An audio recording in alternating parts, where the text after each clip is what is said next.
My daughter was just telling me that she was being bullied in school today, and I told her, I said, I don't want to hear it.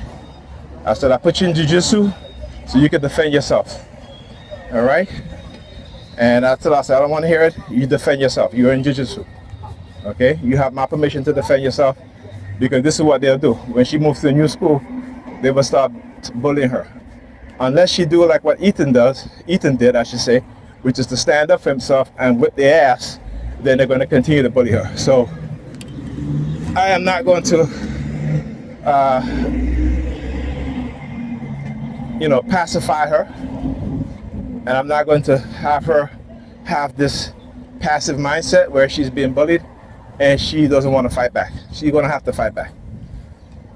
Okay, so yeah, I just wanted to document that when I talk about what it is that they're doing.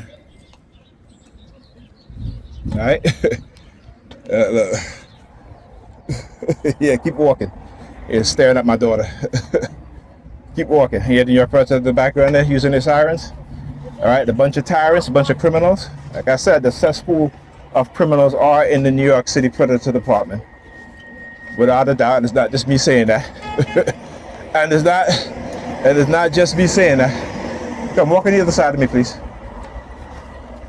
Thank you. Yeah, so like I said, she's going to have to defend herself. Like I said, they ain't put no fear in me at all.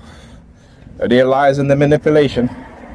And I talk about how they radicalize people based on lies. And any form of coercive persuasion program, there is a narrative that they create. All right? It's a narrative that they create. This is what they do, particularly these white racists. They create narrative, then they condition people. They'll lie, they'll manipulate, they'll plant evidence. We're seeing this over and over again.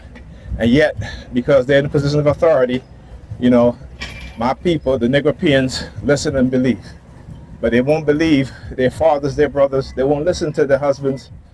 All right? They're men. And this is why we have the issue that we're having today.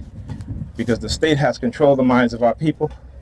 And those of us that are sent to reveal the truth, we're attacked. Just like they're Jesus. They always claim about Jesus in the Bible, can to speak the truth. Well, who's the one that crucified Jesus? Huh? Right? You know what I'm saying? Right? What did the state official says? The state official, we have no quarrel with this man. Right? And so they would rather let the person who is the true criminal, which is the state, and the actual criminal who are involved in crimes, and the good person, they will crucify. So we are conditioned to crucify the good people who are amongst us, while, oh yeah, there was the 69. So there's again, using the police vehicle with the number 69 to target me. Come on, Lisa, come on.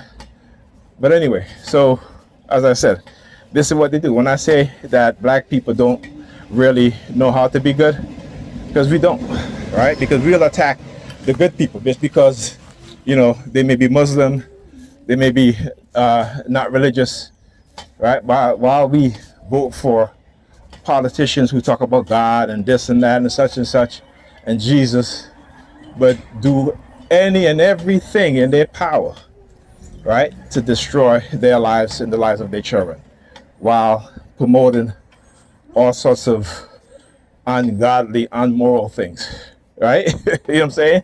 Like within the black churches, you'll see the support for, more support for, the transgender movement, because they can always get black people to fall in line.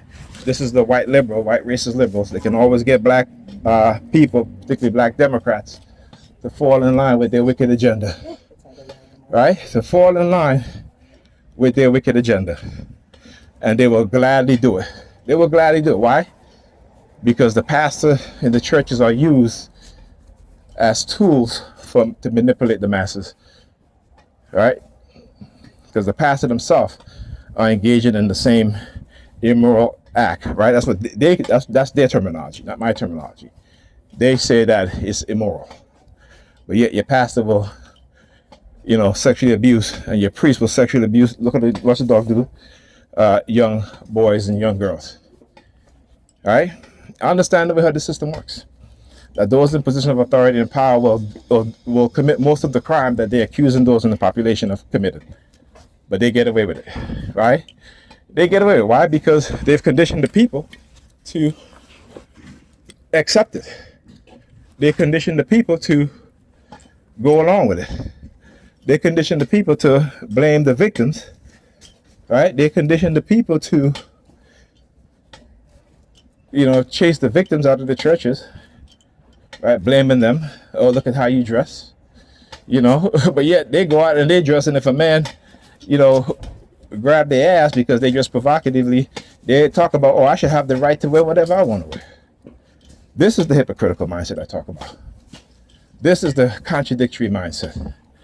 And because they hold those in position of power and authority, they will, they will do whatever they want. Oh, look at that. Another vehicle, a new vehicle from Ohio, temporary place. What does it say? U322990. There you go. There you go.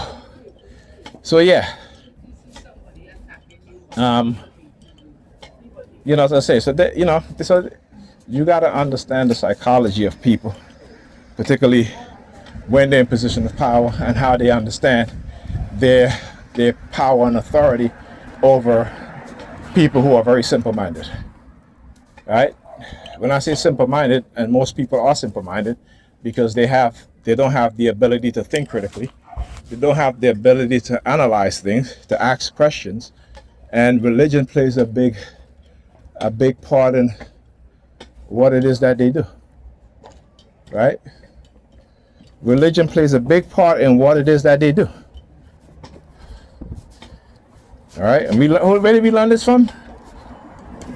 Nazi Germany, right? And here in America, who else did this? Stanley Milgram, the Stanley Milgram experiment, right? Where you had people who will actually kill people just because somebody in the position of authority tell them, go ahead, you won't be held accountable. So that's why they can do what they do, right? Just like how the police department don't hold themselves accountable and each other accountable, right? Just like how our women, the choking symbol. Just like how our women don't want to be held accountable because they are empowered by the state, right? This is where you have the issue between black men and black women. And our women don't even understand that when these white supremacists start to outright turn on their asses, because they will, they will, that the men that they didn't want to listen to, that now they want to protect them, I said, my brothers, leave them alone. Leave them alone. They are willing to throw us under the bus. They are willing to lie to save their own asses, right? Instead of taking accountability and acceptability. They are willing to manipulate us. They are willing to use the very oppressive state, the very oppressive system, particularly predator law enforcement against us and their sons. They are willing to tell their sons to raise other men's children and to forgive the mother for lying about the child being theirs, and because they raised that child, that it doesn't matter that they're not the biological father. This is what they do, right? This is what they do. This is how they have conditioned our women. I tell my son this all the time. I say, your mother's not going to tell you these things, but I will, right? Because I can imagine you dating someone or marrying someone, and she cheats and gets pregnant and lied to you about the child being yours. And when you find out that your mother's going to say it's totally okay because, you raised that child, so that child is your child. No, it's not. That child, you and that child have no connection, no bloodline. You can never pass your bloodline through that child. That's somebody else's bloodline. Okay? And that's her bloodline. So that's something that we got to talk to our sons about. Stop letting your mothers manipulate you into accepting any and everything. Stop doing it. Stop letting them, because they are going to turn against you. As a matter of fact, they are against you. If they're not telling you the truth, if they're not making sure that you are going to school on time, if they're not helping you with your homework, if they're letting you run the streets, if they're denying your father access to you, right? If they're moving to a different state because they're angry with your father, they don't love you. It's about their own feelings. And that you must understand. That is why we're having the issue that we're having. This is why, look, the whole hand signal. I do the same thing too. I do the exact same thing. Again, you're trying to hold my daughter's hostage and threatening my daughter. Not going to work. Not going to happen. I thought you got to be fair.